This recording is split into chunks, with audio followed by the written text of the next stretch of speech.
આપણે ઘણીવાર નક્કી કરી લેતા હોય મનોમન કે આ ફલાણો આવો છે ને આવો છે ને તેવો છે, કોકને કહેવાથી તરત નક્કી કરી નાખ્યું છે.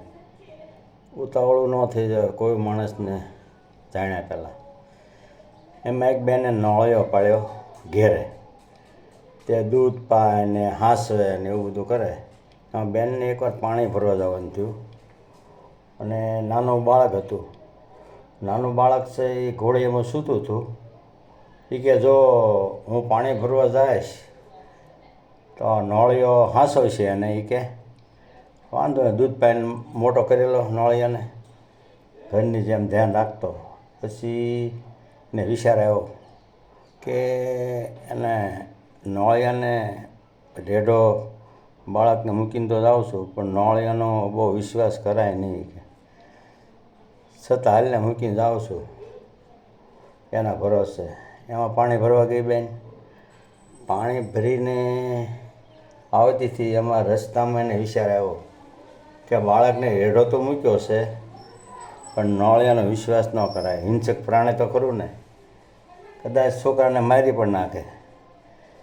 નબળો વિચાર આવતા એ આવી ઘરે.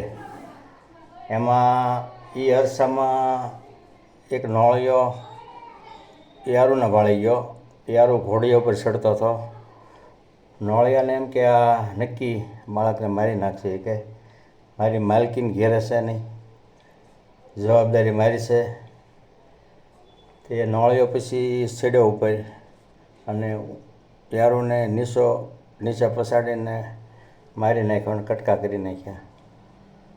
અને પછી એનું મોઢું લોહીવાળું બગડ્યું યારુનું. એને ખુશી થઈ કે મારી માલકીન પાણી પીને આવશે એટલે મને શાબાશી આપશે કે તે મારા બાળકને બચાવ્યું એમ. એટલે બેન પાણી પીને આવે, એને વિચાર એમ જ છે કે નક્કી આ નોળિયો છે એ મારા છોકરાને મારી નાખશે.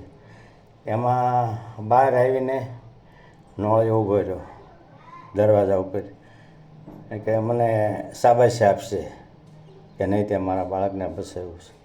મોઢું લોહીવાળું હતું નોળિયાનું. એટલે બેનને એમ થયું કે આ નક્કી મારા બાળકને આને મારી નાખ્યો હોવો જોઈએ, તો જ મોઢું લોહીવાળું બગડ્યું હોય. પણ એમાં એવું થયું કે હવે છે ને આ નોળિયાને જ મારી નાખવું કે મારા છોકરાને મારી નાખ્યો. પછી પાણીની માથે જે હેલ હતી ને પાણીની, એ નોળિયાના મોઢા ઉપર ડાયરેક્ટ ઘા કર્યો. નોળિયો નન્યા મરી ગયો.